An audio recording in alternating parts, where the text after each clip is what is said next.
lampu-lampu, sudahlah kita cek semuanya bahwa mobil ini sudah siap untuk dipakai jarak jauh alias mudik. Sebelum kita berangkat,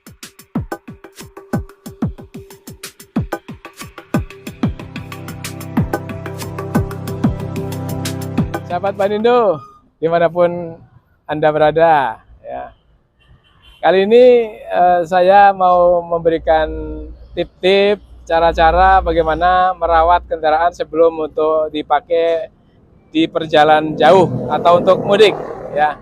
Minimal apa yang bisa dilakukan oleh semua orang, dilakukan oleh pribadi tanpa harus pergi ke bengkel. Minimal hal-hal yang sifatnya prinsip, yang kadang-kadang mobil ini akan menyusahkan kita kalau mobil ini akan bermasalah di tengah perjalanan. Ya, yuk kita lihat penjelasan saya agar bisa dipakai di teman-teman semuanya. Yuk kita cek di ruangan mesin terutama. Kita buka kap motor. Ya, kita pertama kali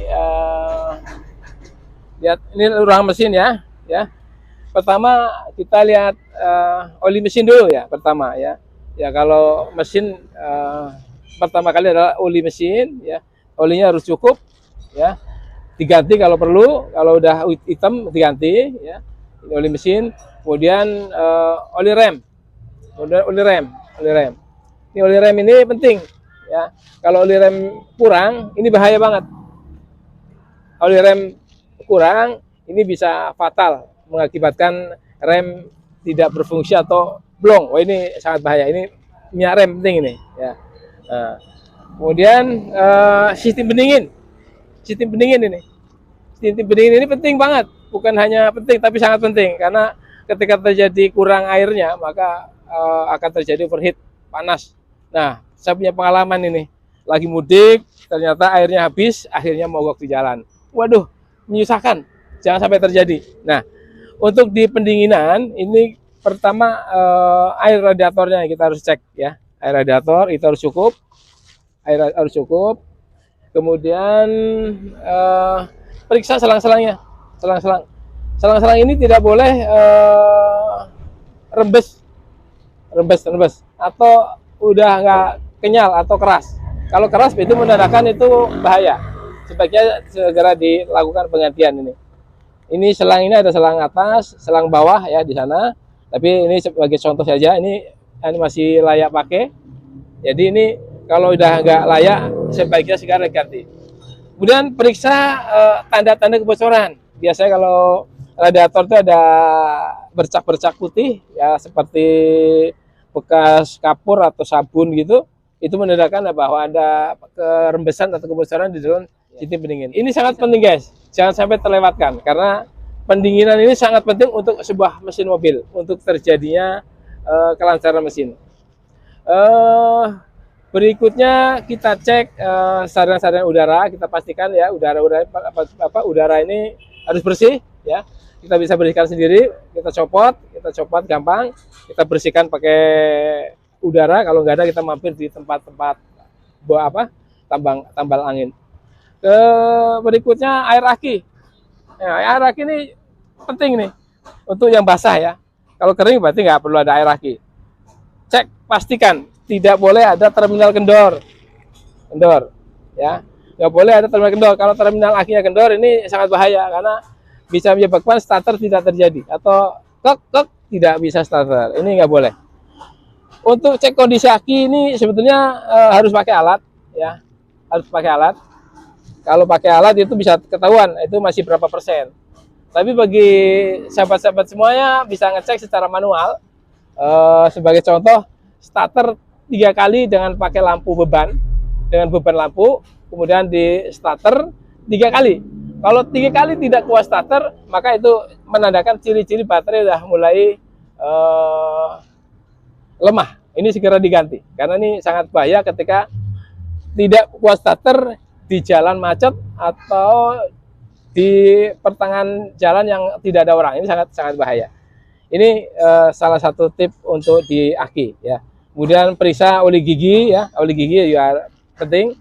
Dan yang paling penting tidak ada rebesan, bocor-bocoran, tidak ada rebes oli, rebes minyak rem, power steer ya. Ini ada power steer ya. Ini nggak boleh ada rebesan karena kalau rebes oli ini sangat bahaya ya. Berikutnya wiper, air wiper nih ya.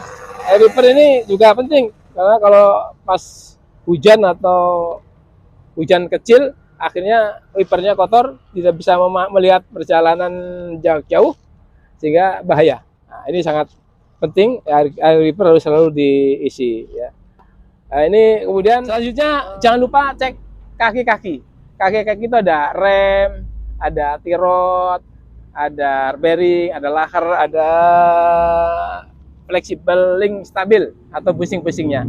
Kita periksa ya, kita dengan cara didongkrak, kemudian kita cek tirotnya ada yang oblak atau tidak. Atau kalau untuk pastinya kita tes di jalan rusak atau di jalan bergelombang, sehingga kita bisa merasakan ada sesuatu bunyi atau bunyi-bunyi yang aneh apa tidak. Kalau ada bunyi yang aneh atau tidak nyaman, maka kita harus segera periksa ke bengkel atau minimal kita dongkrak apa yang kendor. Kita cek pasti ada ketahuan ya. Di dalam kaki ada satu rem ya. Rem ini penting banget guys. Ya. Rem ini penting karena kalau nggak ada kampas rem maka nggak bisa berhenti. Ini bahaya. Nah, ini saya tunjukkan rem yang masih bagus dengan rem yang rem baru dan rem bekas. Ya, ya ini salah satu contoh rem yang sudah tipis, sudah tipis sehingga ini kalau dipaksakan berangkat mudik ini sangat bahaya. Coba kita bayangkan, kita bandingkan dengan kampas rem yang masih baru. Ya, kalau baru nih ketahuan ya. Kalau baru itu masih utuh, masih tebal, masih mulus. Ini adalah contoh kampas rem yang masih baru, yang masih layak atau memang harus dipakai. Berbeda dengan kampas yang sudah usang atau udah habis. Ini udah besi ketemu besi, sehingga tidak bisa terjadi pengereman. Nah, ini bahaya. Oleh karena itu, ketika mengetahui ada kampas rem harus segera diganti. Kemudian cara memilih kampas rem. Ada sedikit tip bagaimana cara memilih kampas rem ya. Kampas rem ini kalau mau bagus pasti yang ori ya. Ori. Kalau yang ori pasti bagus. Tapi ada harga, ada kualitas. Kalau kualitasnya bagus pasti harganya lumayan mahal ya. Tapi jangan khawatir. Di luaran banyak kampas rem atau material lain yang merek lain, tidak harus pakai merek ori. Kalau mau bagus pakai orinya ya. Tapi kalau mau pakai yang merek lain bisa dengan merek-merek tertentu ya. Kita nggak perlu sebutkan merek. Tapi bukan palsu ya. Berbeda dengan palsu. Palsu beda. Nah, palsu ini di kardus tertulisnya contohnya Toyota. Tapi ternyata barangnya bukan Toyota. Itu namanya palsu. Itu palsu ya. Tapi kalau merek lain beda. Merek lain adalah produsen membuat kampas rem atau material-material lain dengan merek tertentu dipakai untuk kendaraan tertentu. Ini merek lain, itu bukan palsu. Itu banyak merek. Tapi bagi sahabat-sahabat yang pengen tahu bagaimana mencari spare part yang murah, bagaimana mencari spare part yang tidak mahal tapi berkualitas, bisa berkonsultasi di Bandindo Otomotif. Insya Allah akan ketemu solusinya. Ini bagaimana cara ngecek rem. Tidak kalah pentingnya adalah untuk berikutnya cek lampu-lampu ya. Semua lampu. Lampu depan ya, jangan sampai ada yang redup atau kurang terang. Ya, ini akan membahayakan perjalanan ya. Kedua, fog lamp. Fog lamp juga harus nyala karena ini sangat berpengaruh kepada jalan yang berembun ya, atau saat hujan ini penting. Nggak boleh mati nih fog lamp. Kemudian lampu belakang. Lampu belakang ini penting karena kadang-kadang kita lalai untuk ngecek lampu belakang. Bahkan lampu belakang ini ketika mati membahayakan orang lain. Ya, kalau orang lain bahaya, nggak lihat kendaraan kita, maka bisa terjadi yang tidak kita harapkan atau numbur bagian belakang kita. Ini jangan sampai terjadi. Ya. Setelah kita periksa bagian luar, ruangan mesin sudah, ruangan lampu-lampu sudah, kita beralih ke ruangan dalam ya.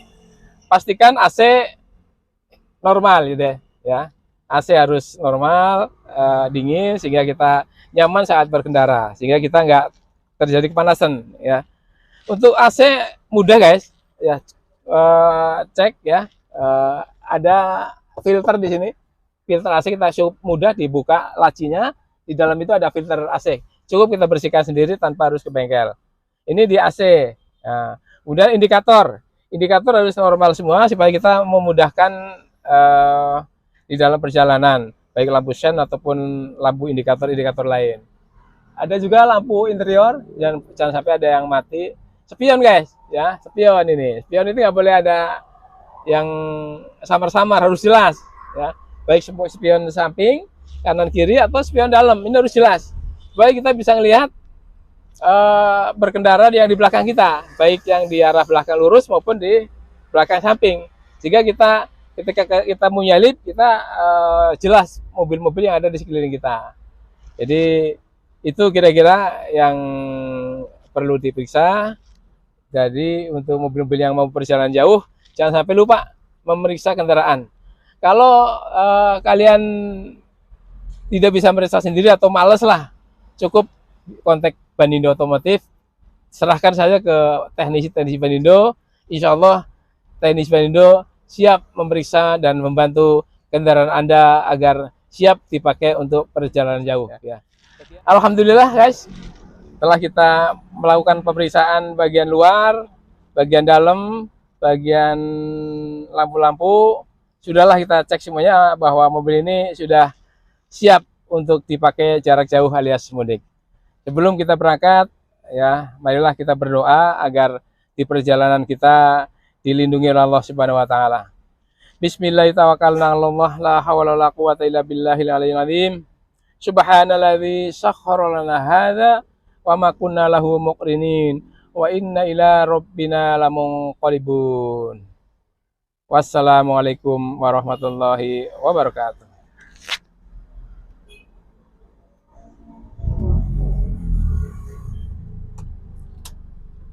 Bismillah. Assalamualaikum.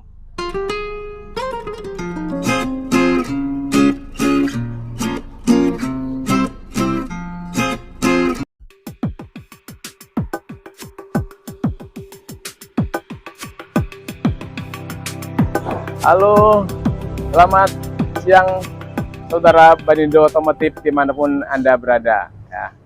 Hari ini saya ingin mengenalkan kembali tentang perawatan mobil yang efektif dan efisien. Tentunya sangat mudah. Ya. Hari ini Banindo sudah memiliki peralatan yang disebut dengan alat gurah atau hidrogen carbon cleaner. Ini adalah mesin hidrokarbon, di mana untuk menggurah kotoran-kotoran yang ada di dalam mesin mobil. Mesin mobil apa saja, sehingga perawatan atau tune up mesin lebih efektif dan lebih efisien, dan akan memperoleh performa mesin yang baik dan efektif. Ya. Untuk lebih jelasnya bagaimana sistem cara kerja mesin ini, marilah kita saksikan video berikut ini. Sahabat Banindo dimanapun Anda berada, kami akan jelaskan bagaimana sistem kerja alat yang disebut dengan hidrogen carbon cleaner.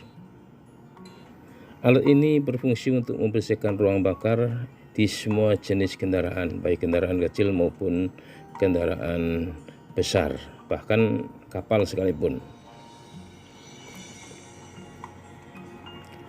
Cara kerjanya dengan cara membersihkan ruang bakar, valve, cylinder head, busi, dan komponen-komponen lainnya akan menjadi bersih dan efektif dengan menggunakan alat ini. Gas hidro dihasilkan oleh reaktor yang kemudian disalurkan ke ruang bakar melalui intake manifold. Setelah masuk di ruangan bakar, akan terjadilah pembakaran dan pembersihan. Pembersihan ini akan merontokkan sisa-sisa gas karbon yang ada di ruang bakar yang dikeluarkan melalui exhaust manifold. Efek daripada pemeriksaan ini adalah performa mesin meningkat, bahan bakar irit, putaran menjadi halus, dan lain-lain sebagainya. Terima kasih.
Assalamualaikum warahmatullahi wabarakatuh, sahabat Panindo dimanapun Anda berada.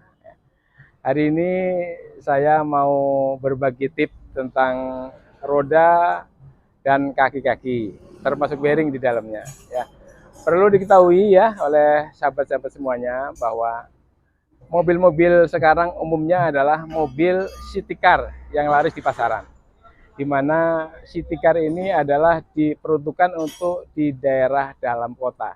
Namanya juga city car, ya. Artinya yang lebih efektif dipakai di dalam kota. Maka pada umumnya suspensi dan roda-roda itu tidak terlalu kokoh kalau dibandingkan dengan mobil-mobil zaman dahulu, seperti model Innova, Avanza, ataupun Kijang yang notabene-nya suspensinya ada kuat. Nah, berikut akan saya jelaskan tentang bearing roda ya. Di mana bearing roda sekarang modelnya berbeda dengan model bearing zaman dahulu. Nah, ini kita lihat ya. Nah, ini namanya bearing roda. Roda. Nah, ini bearing roda di mana ini gantinya adalah satu bendel, satu set. Ini tidak bisa diganti dengan bearingnya saja ini. Ini harus diganti satu paket namanya kenap. Ya, nah kita jelaskan tentang bearing ya. Nih bearing. Ini barangnya, bearingnya. Ini harganya cukup mahal, ya. Ini harganya nggak murah kalau kita beli di dealer maupun di toko dibandingkan dengan isinya. Cuma isinya nggak bisa dijual, bisa dijual, maka diganti dengan satu set, satu bendel, ya. Harganya cukup mahal. Adanya di sini. Nah, nanti ketika mau ganti kita tinggal copot, kita pasang kembali, kita baut. Nah, itu cara mengganti bearing roda. Oleh karena itu, saya berpesan kepada sahabat semuanya untuk berhati-hati dan di dalam memakai kendaraan harus berhati-hati ketika kita melalui jalan yang rusak ataupun yang jalan bergelombang. Ya, berikut tip-tip ketika kita mengemudi supaya lahar ini awet, bearing ini awet. Karena sekali rusak, ini harganya di atas 800.000, bahkan sampai 1,5 juta. Ya, ini cukup mahal berbanding dengan dulu yang cuma diganti bearingnya aja murah. Tapi sekarang tidak bisa lagi, harus diganti satu bendel. Hati-hati ketika kita melewati jalur yang rusak atau jalur yang bergelombang. Yuk kita ikuti tip-tip bagaimana agar bearing ini awet dan tahan lama. Kita ikutin. Sahabat Panindo, yang harus kita hindari agar bearing roda tetap awet dan tahan lama, ketika kita melalui jalur bergelombang atau gundukan, maka 1 meter sebelum melalui jalur bergelombang ini, maka roda kita coba rem atau kita mencoba merem ya. 1 meter sebelum kena gundukan kita rem, kemudian kita lepas pelan-pelan. Nah, jangan menghantamkan secara langsung.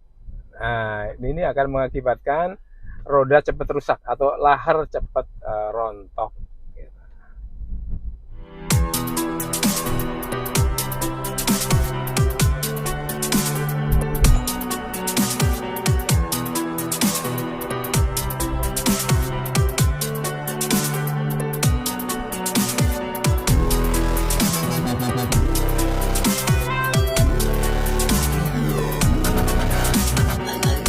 Saat ini saya ada di rel kereta api dan di belakang ini ada kereta.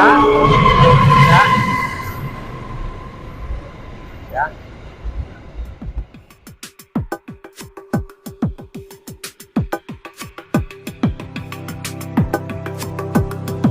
Assalamualaikum warahmatullahi wabarakatuh.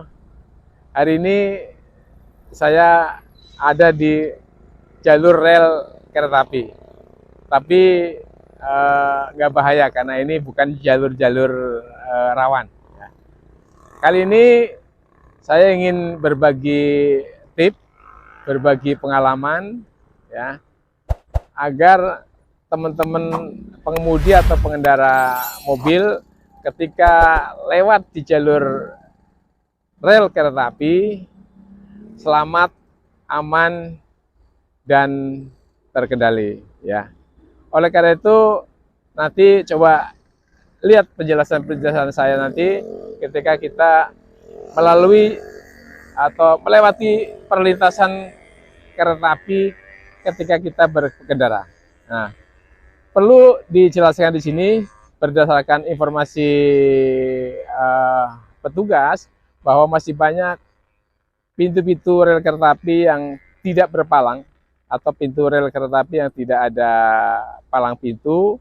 Di Indonesia terutama di Jawa masih banyak yang tidak ada palang pintunya. Oleh karena itu kami menghimbau kepada masyarakat pengguna jalan agar berhati-hati ketika kita melalui perlintasan rel kereta api. Perhatikan tip-tip yang saya berikan nanti agar kita bisa terhindar dari musibah yang tidak kita inginkan. Demikian, mohon saksikan video saya berikut ini. Terima kasih. Assalamualaikum warahmatullahi wabarakatuh. Sahabat Panindo dimanapun Anda berada. Hari ini saya ingin berbagi informasi, berbagi tips bagaimana menjaga keselamatan ketika kita lewat di perlintasan kereta api. Ya.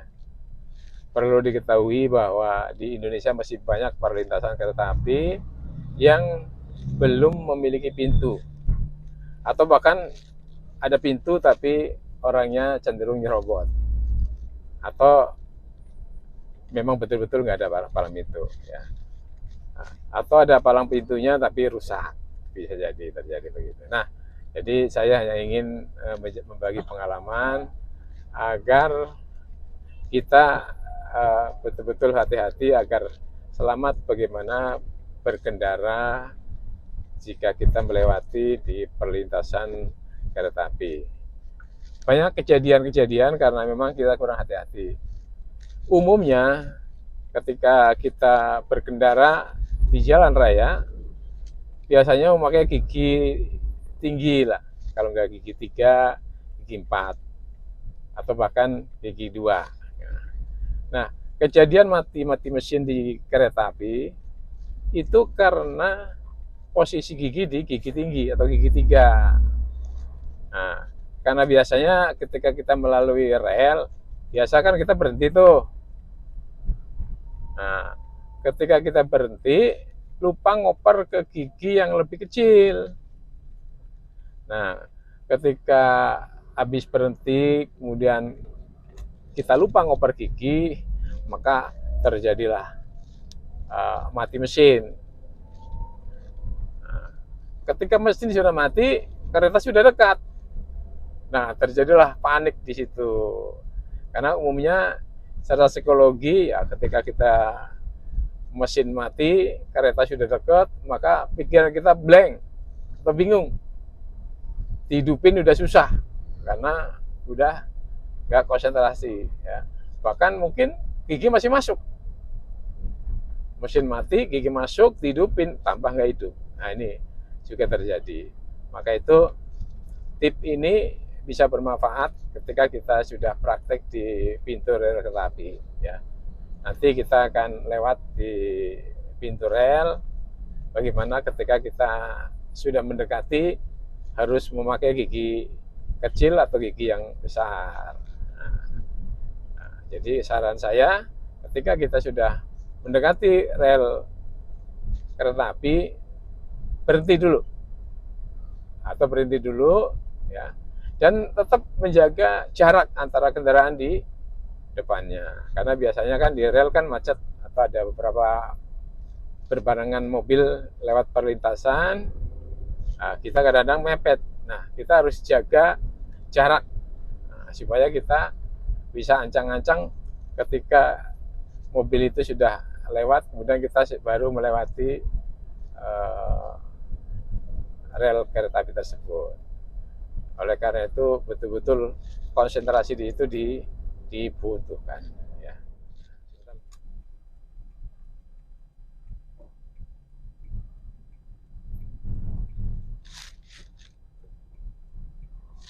Nah, biasanya kita di rel kereta api gigi 3 berhenti tanpa mindah gigi, akhirnya nah ini mati, nah kayak gini, ya ini mati, makanya harus kira-kira digigit 1. Nah ini,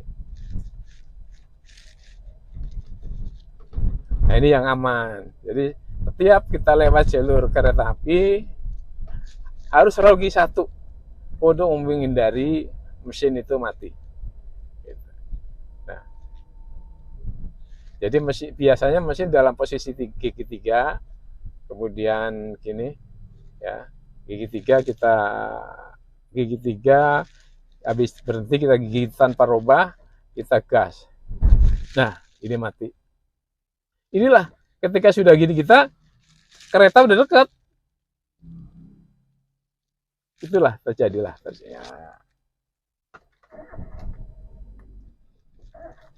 sebaiknya harus kita gigi 1, hidupkan ke mesin, baru kita jalan. Nah, jaga jarak dengan kendaraan di depannya, kebetulan nggak ada.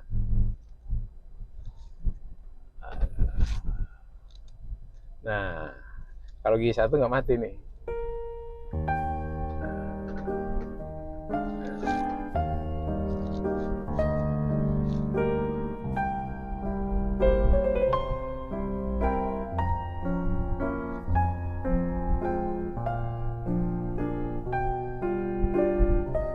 Belakang ini ada kereta,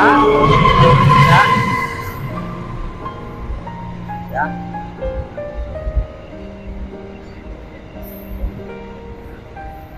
Mudah-mudahan, amin ya rabbal alamin.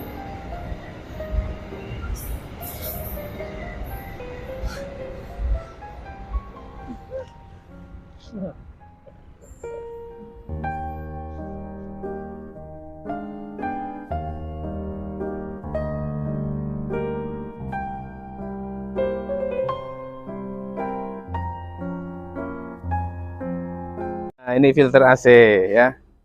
Ini filter AC yang sudah usang, yang sudah lama, yang sudah nggak layak pakai ya. Ya, waduh kotornya.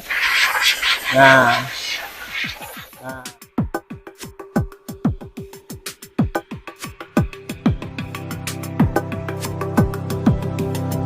ya. Assalamualaikum sahabat Banindo yang saya sayangi ya. Hari ini saya selaku teknisi Banindo Otomotif ingin berbagi ya, ingin berbagi bagaimana merawat AC atau pendingin yang baik agar AC kita tetap dingin, awet ya, dan sejuk ya. Oleh karena itu teman-teman semuanya agar bisa merawat AC dengan sendirinya tanpa harus ke bengkel ya. Ada beberapa AC yang ada filternya, ada AC yang tidak ada filternya. Pada umumnya AC yang sekarang semua ada filternya. Nah, demikian kira-kira untuk AC ya. Berikut saya jelaskan bagaimana membersihkan filter AC yang sederhana, yang simple, yang bisa dilakukan oleh semua siapa saja. Oleh kita, oleh ibu-ibu kita, pokoknya kita bisa melaksanakan sendiri tanpa harus pergi ke bengkel. Yuk kita lihat bagaimana cara membersihkan filter AC yang mudah ya, Avanza ya. Ada beberapa tipe mobil lain ya yang bisa kita bersihkan, tapi umumnya filter AC ada di daerah sini ya. Ini adalah laci, filter AC adanya di dalam laci. Caranya kita cukup buka tutup lacinya ya, kita buka tutup lacinya, kita buka seperti ini nih. Yuk kita lihat tuh. Nah, ini tempat filter AC, di mana filter untuk membersihkan debu yang sebelum masuk ke AC. Kita bisa bersihkan, kita buka dulu tutupnya ya. Ini caranya. Nah, kita buka. Nah ya. Nah, kemudian kita tarik AC-nya nih. Nah, ini dia filter. Ya, ini filter AC ya. Ini filter AC yang sudah usang, yang sudah lama, yang sudah nggak layak pakai ya. Ini harus kita bersihkan atau kita ganti. Kalau mau kita sarankan ke pelanggan, bisa kita ganti saja atau dibersihkan kalau masih mending. Caranya gimana ya? Kita bersihkan, bersih ya. Ya, kotornya. Nah, ini kalau kita mau pakai lagi ya. Kalau kita mau ganti ya ada materialnya ya. Ya. Ini ya bedanya ya antara yang baru dan yang lama. Ya. Ini cukup jauh ya. Putih dengan hitam. Nah, ini sebagai contoh saja bahwa ini bisa diganti atau dibersihkan. Tapi kalau mau irit bisa kita lakukan bersih ya. Kan, kalau nggak ada kompresor ya kita bisa minta tolong ke tukang ban. Kalau tidak ada kompresor di rumah, kita bisa lari atau datang ke tempat ban, mampir sebentar, kita copot filter AC, kita bersihkan. Ya, repot-repot. Jadi kita nggak perlu ke bengkel dan bisa kita lakukan sendirinya. Nah, setelah itu kita pasang kembali. Baik. Sebelum kita pasang, ya kita bersihkan setelah kita atau diganti ya, baik itu ganti baru ataupun bersihkan. Sebelum kita pasang, kita berikan pewangi atau yang dicampur dengan disinfektan ya. Jadi di sini ini bukan sekedar pewangi tapi ada obat antibakteri ya. Ini fungsinya dimana ketika kita masuk ke udara, ke hidung kita, artinya udara sudah dijamin sehat karena sudah kita lakukan dengan disinfektan ya. Ini kira-kira ya harum. Ya. Yuk kita pasang. Ya, kita pasang. Kita masukkan saja. Ya. Dan kita tutup kembali. Cukup ya. Habis itu kita pasang kembali. Ya. Kita pasang. Ya. Udah dapat ya. Berikut kita coba hidupkan ya setelah kita pasang filter yang baru. Bismillah,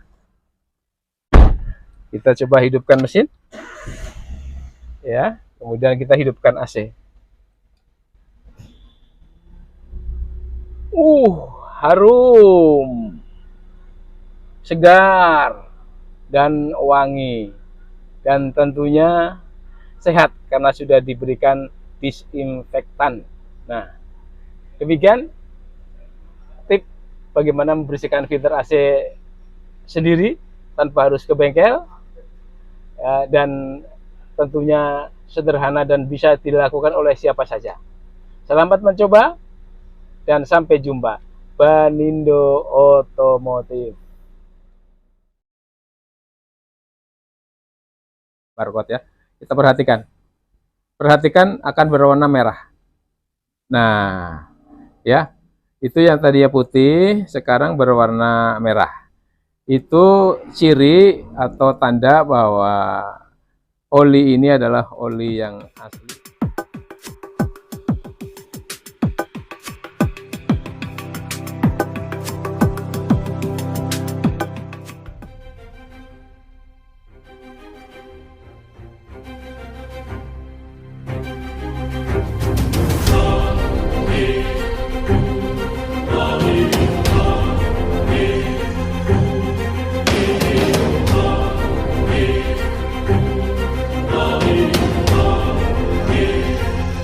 Assalamualaikum warahmatullahi wabarakatuh, sahabat Banindo dimanapun Anda berada.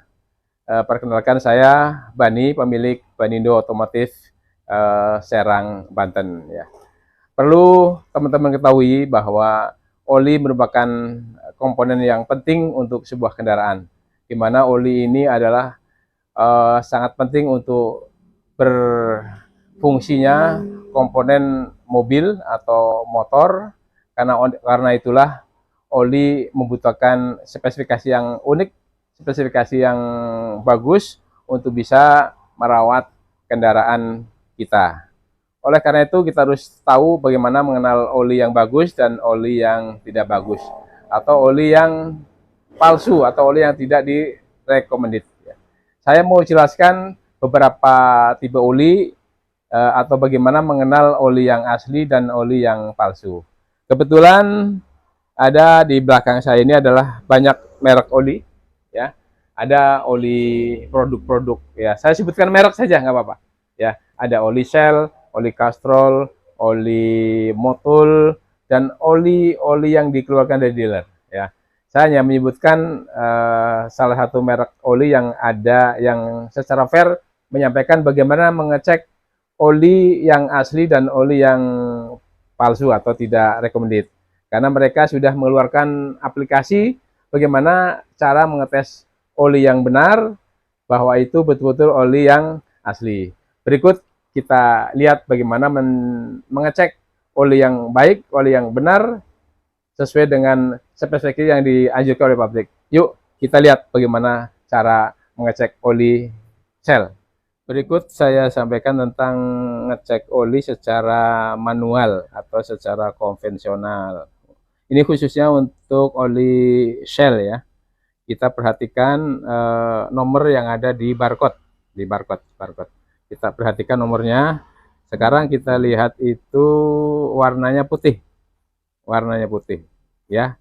Nah, kemudian kita ambil cairan sedikit ya di gelas. Kemudian kita taruh di atas angka yang 4 digit itu yang di bawah barcode ya. Kita perhatikan akan berwarna merah. Nah, ya, itu yang tadinya putih sekarang berwarna merah. Itu ciri atau tanda bahwa oli ini adalah oli yang asli atau oli yang direkomendasi oleh pabrikan Shell Indonesia. Demikian ngecek oli Shell secara manual atau secara konvensional. Jadi teman-teman bisa ngecek sendiri tanpa aplikasi. Yang berikutnya nanti kita akan jelaskan secara aplikasi yang ada di Android.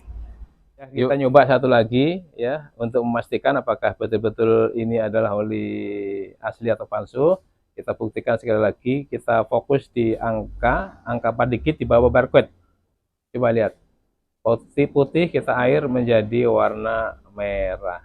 Nah, ya, itu salah satu tanda oli ini adalah oli yang asli sesuai dengan rekomendasi pabrikan Shell Indonesia.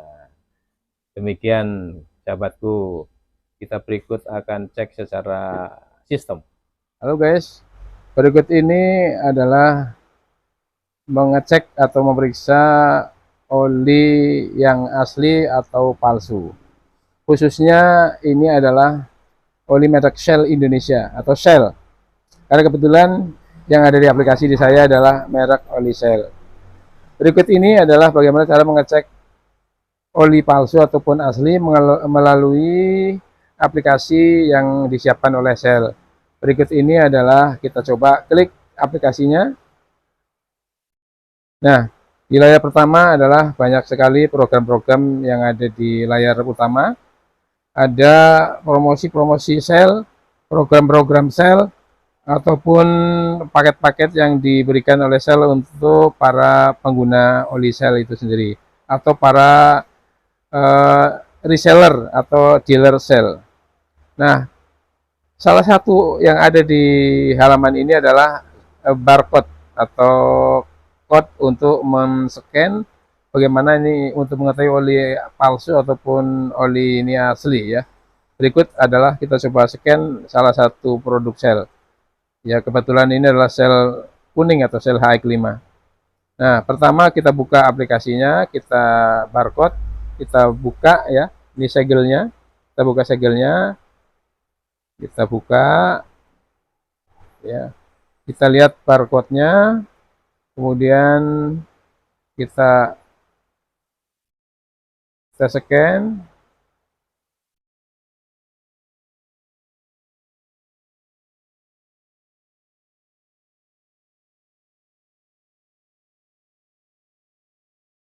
Terus, nah, udah masuk scan.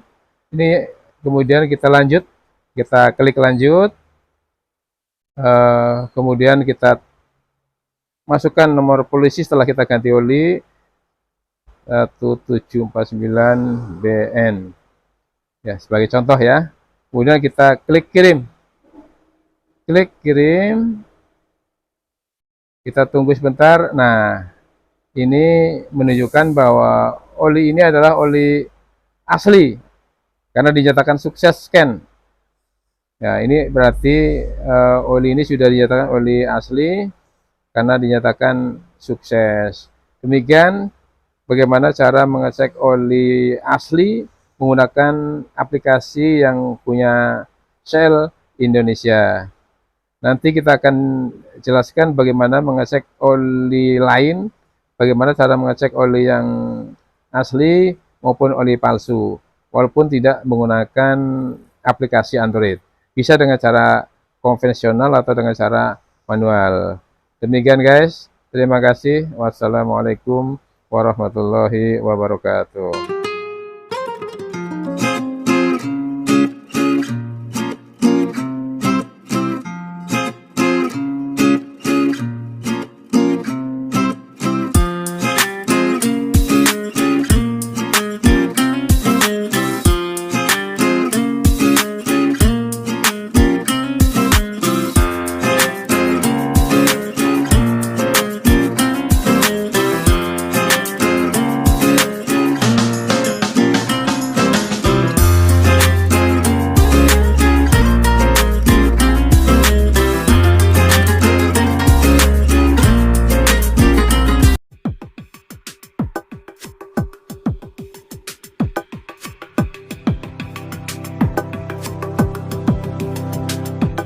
Assalamualaikum Sobat Bandindo Otomotif dimanapun Anda berada. Hari ini kita ada sedikit trouble, terjadi bocor oli di dalam mobil Honda Freed, yaitu shock breaker rembes oli ya. Karena dengan keluhan customer itu bunyi-bunyi di jalan jelek. Nah, ini kita temukan shock breaker terlihat bocor oli nampak di dalam as shock breaker yang menyebabkan suspensi tidak berfungsi sebagaimana biasa, sehingga menyebabkan bunyi-bunyi atau steering system atau suspensi tidak stabil. Nah, ini terlihat bocor oli yang nampak di dalam kamera, bahwa seal bocor shock breaker ya, di dalam asnya terlihat oli meler atau rembes ya. Ini yang menyebabkan shock breaker tidak berfungsi sebagaimana mestinya dan menyebabkan bunyi-bunyi. Kalau dibandingkan dengan shock breaker sebelah kanan yang jelas masih kering dan masih normal, ini yang menyebabkan suspensi terjadi bunyi-bunyi yang dikeluhkan oleh pelanggan.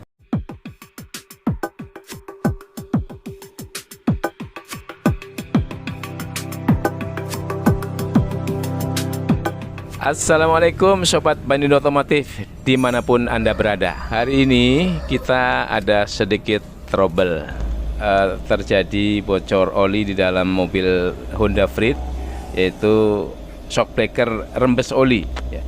Karena dengan keluhan customer itu bunyi-bunyi di dalam jelek. Nah, ini kita temukan shock breaker terlihat bocor oli, nampak di dalam as shock breaker yang menyebabkan suspensi tidak berfungsi sebagaimana biasa, sehingga menyebabkan bunyi-bunyi atau steering system atau suspensi tidak stabil. Nah, ini terlihat bocor oli yang nampak di dalam kamera, bahwa seal bocor shock breaker ya, di dalam asnya terlihat oli meler atau rembes ya. Ini yang menyebabkan shock breaker tidak berfungsi sebagaimana mestinya dan menyebabkan bunyi-bunyi. Kalau dibandingkan dengan shock breaker sebelah kanan yang jelas masih kering dan masih normal, ini yang menyebabkan suspensi terjadi bunyi-bunyi yang dikeluhkan oleh pelanggan. Ya, saya jamin dengan menggunakan alat ini, tenaga mobil Anda akan menjadi responsif dan powerful, tenaga maksimal.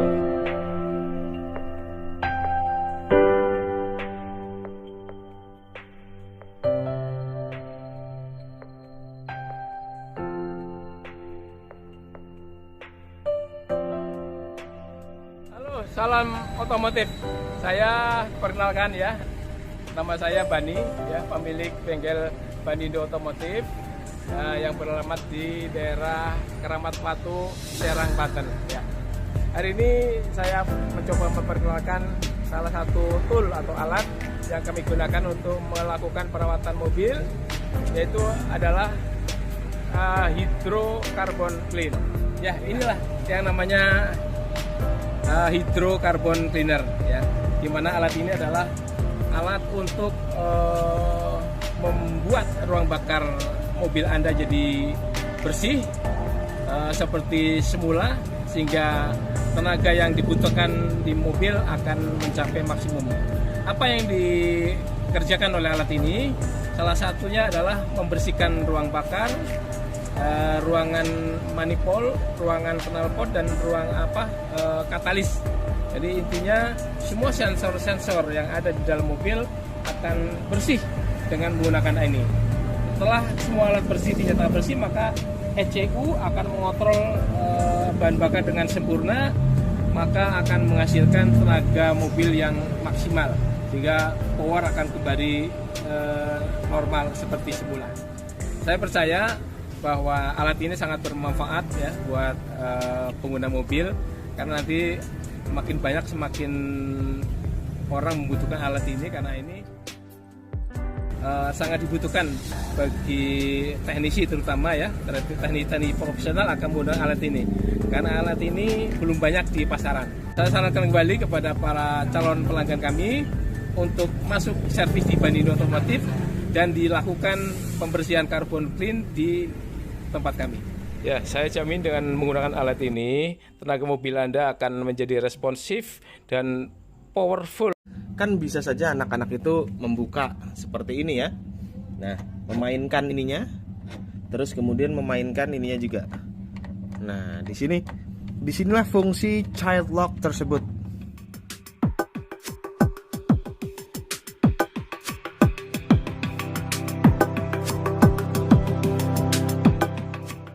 Salam Sobat Otomotif, pemirsa di rumah dimanapun berada. Kali ini kita akan review tentang pintu. Tapi ini pintu bukan sembarang pintu. Kita akan review door locknya, yaitu spesifikasi khusus tentang kunci pintu. Di sini ada, kita sebut dengan child lock, kunci pintu yang difungsikan untuk mengunci anak-anak dari dalam atau dari luar ya. Nah, di sini ada kuncian lock di sini. Jadi ketika anak-anak itu berada di dalam, kan khawatir membuka tuas yang ada di sana ya. Akan tetapi ketika kita kunci, tuas yang ada di sana itu tidak akan bisa dibuka oleh anak-anak yang ada di dalam. Kan bisa saja anak-anak itu membuka seperti ini ya. Nah, memainkan ininya, terus kemudian memainkan ininya juga. Nah, disinilah fungsi child lock tersebut. Untuk kenyamanan dan keamanan anak-anak kita harus mengetahui fitur yang diberikan oleh setiap mobil. Dalam video kali ini kita ada mobil Daihatsu Sigra. Nah, Daihatsu Sigra sudah dilengkapi dengan child lock di sini ya. Nah, kalau kita tekan locknya ke sana dan kita kunci pintunya seperti ini ya. Nah, ini tidak akan bisa dibuka oleh anak-anak yang ada di dalam, baik dengan kondisi terkunci ataupun dengan kondisi tidak terkunci. Ini tidak bergerak ya di sini ya. Jadi harus dibukanya dari luar, dari sebelah sini, pintu dari luar. Orang tua yang harus membukakan pintu untuk anak-anaknya. Tapi kalau kita kembalikan lagi ke posisi unlock, ya di sini ada kuncian. Tuas yang ada di sana kita tarik akan membuka kunci yang ada di sini setelah kita unlock mode child lock-nya. Baik, langsung saja kita lihat. Nah, seperti ini ya. Terbuka. Kita kunci lagi. Terbuka lagi. Kita kunci lagi. Terbuka lagi. Ya, inilah mode unlock. Akan tetapi kalau kita gerakan mode kuncinya, child lock-nya, anak-anak akan terkunci di dalam, ya. Terus kemudian kita tutup pintunya. Terus kemudian kita tekan tuasnya. Tidak akan terjadi pembukaan pintu. Tapi ini jangan sampai kita lupa ya. Kita harus waspada kalau sampai anak-anak tertidur di dalam terus kemudian kita lupa meng-unlock ini, akan bahaya juga karena nanti anak-anak tidak akan bisa keluar. Meskipun tidak bisa keluar ya, jangan terlalu khawatir, anak-anak masih bisa keluar dari pintu depan. Ketika driving kan orang tua fokus mengemudi ya, sedangkan anak-anak sibuk bermain di belakang. Dengan adanya mode child lock ini, kita tidak perlu khawatir untuk mengontrol pintu yang di belakang anak-anak sedang bermain. Jadi fungsinya hanya benar-benar safety banget ya. Fungsinya hanya untuk mengunci anak-anak ketika kita sedang berkendara atau mengemudi. Akan tetapi apabila anak tidur terus kemudian kita lupa meng-unlocknya lagi, itu tidak perlu khawatir ya, masih bisa keluar dari pintu depan. Tapi untuk lebih safety lagi ya, kita juga jangan lupa memainkan lock dan unlocknya. Ini akan sangat bermanfaat sekali dan lebih mendekati safety lagi, dan bahkan lebih sempurna lagi safety-nya, yaitu ketika kita berkendara atau mengemudi kita aktifkan lock sistemnya, terus kemudian apabila setelah itu ya kita nonaktifkan lagi gitu. Jadi untuk menghindari kesalahan-kesalahan fatal dalam safety riding atau safety driving. Dan tidak perlu khawatir, itu hanya kasus-kasus yang belum pernah terjadi ya. Anak terkunci dan lain sebagainya, itu kasus-kasus yang belum pernah terjadi. Karena kalau anak terkunci di dalam, itu pasti orang tua akan membuka jendela ya, jendela yang di atas ini. Jadi overall ini fitur yang the best banget yang dibuat oleh perusahaan mobil ya, mobil terkini ya. Ini mantap banget ya fiturnya. Kita juga tidak menyangka ada fitur seperti ini karena lebih dibutuhkan dalam penguncian ketika kita sedang mengemudi supaya konsentrasi terjaga. Thank you very much. Jangan lupa like, comment, and subscribe. Kalau ada yang ditanyakan bisa langsung tinggalkan jejak di kolom komentar. Oke, thank you very much for watching. See you on the next video.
dari petugas damkar Kabupaten Serang yang beralamat di Jalan Kitapah nomor 1 Royal Serang. Perkenalkan, nama saya pribadi Bapak Tubagus Jaya Hikmat, dan saya ingin memberikan suatu bentuk arahan dari sistem bahaya kebakaran yang sewaktu dapat terjadi. Dan saya untuk memperkenalkan diri bekerjasama, intinya ingin memberikan suatu bentuk safety Pak ya, khususnya di bengkel mobil punya Bapak Haji Bani, yang sekiranya untuk mewaspadai yang namanya ancaman dari bahaya kebakaran, kita perlu waspada dan hati-hati. Ini kami kenalkan, ini namanya APAR, alat safety tabung pemadam api ringan yang mudah dibawa di jinjing. Seperti ini, jinjing. Mungkin saudara-saudara pernah lihat yang sekiranya alat pemadam api berat yang daya kerjanya didorong. Pernah lihat di mana sekiranya, punten Pak Haji? Di YouTube bisa. Ini di depan juga, di depan ini nih, pom bensin ada. Itu yang didorong itu. Itu namanya jenis roda. Ya, ini yang mudah dibawa, APAR ringan. Ini sama di dapur juga bisa. Di sini bisa, di bengkel juga bisa, di mobil juga bisa. Di mobil juga bisa. Ini tadi saya habis ke Bank Banten, udah terpakai, kosong katanya, habis ada kejadian. Ini namanya APAR, alat pemadam api ringan. Fungsinya yaitu untuk mencegah dari bahaya kebakaran yang berupa dari kebakaran bisa terjadi di arus pendek listrik, cairan gas, tenor, dan sebagainya. Dia APAR ini multiguna untuk pemadaman dari bahaya kebakaran arus pendek listrik, cairan gas, bensin, dan sebagainya. Dia multiguna. Di dalamnya ada komponen-komponen yang sifatnya terbuat dari serbuk, Mbak, serbuk api yang seperti tepung. Nah, ketika terjadi kebakaran, hadapi dengan ketenangan, kesabaran. Jangan grogi, oke? Jangan grogi, hadapi dengan ketenangan, kesabaran. Itu kita wajib sekiranya melihat apa-apa di sini yang kebakar, kita harus refleks. Terutama kita jangan sampai ditolong dan akhirnya ditolong juga gitu. Kita mau nolong, hari ditolong. Ya, panik kan Pak ya? Panik gitu. Terutama ancaman itu nyawa kita dari risiko bahaya kebakaran. Kalau sudah nggak tertangani, baru telepon ke kantor damkar Kabupaten Serang, Pak.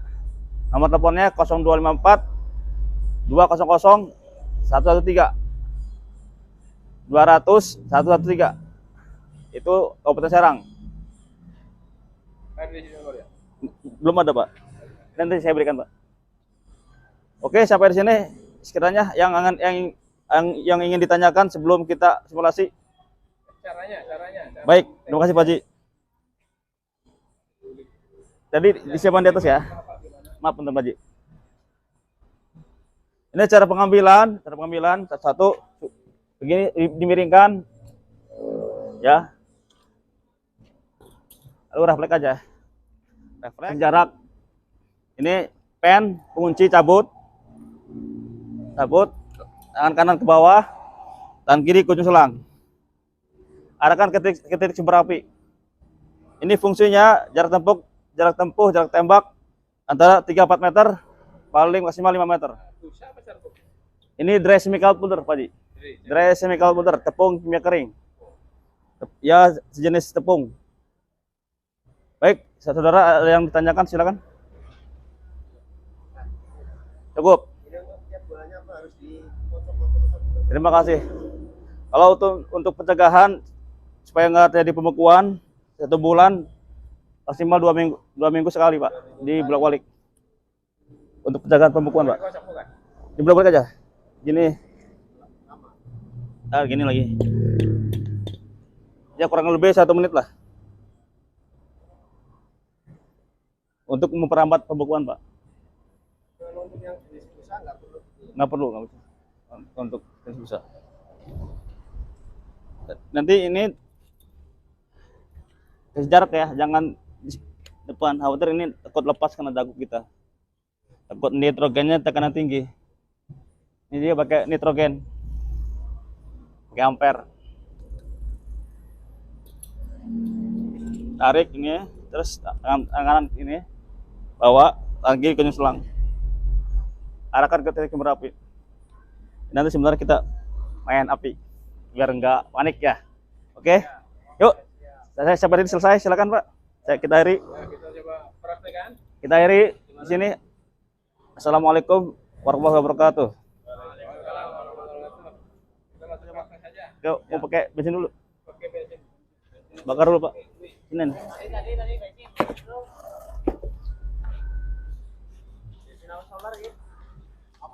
Ya, cukup itu aja.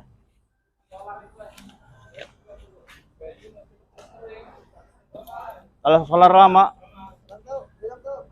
awas kena ini langsung merambat. Kasih jarak ya.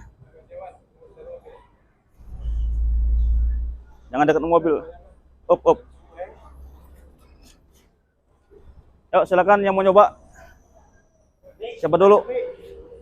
Ini sekali pakai. Oji, punten ini sekali pakai. Utamakan arah angin jangan sampai berlawanan ya. Utamakan posisi arah angin jangan sampai berlawanan. Ya, cara pemadamannya. Misalkan gini. Ini ya. Ini dudukannya. Nah, ini arahnya ke sana kan? Kita mindar ke sini samping ya, gitu. Ini Pak, beri memori Pak. Udah kosong dulu. Kecil. Ya. Dulu. Ya, betul. Tarik pen nih Pak, kuncinya. Tuh. Tangan kanan ke bawah Pak.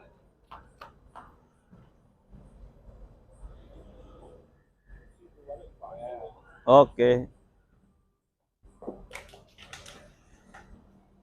Bila mana terhirup ke hidung, minum susu beruang aja ya, susu beruang aqua. Ya. Ya, lihat posisi arah angin.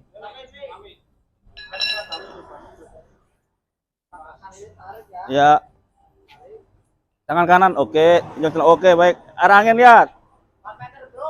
Ya. Ya, cukup. Berarti nitrogennya habis, Pak Ji. Ya, cukup ya, sampai sini. Ya. Cukup. Sebelah kemana nih? Mati. Sekaligus.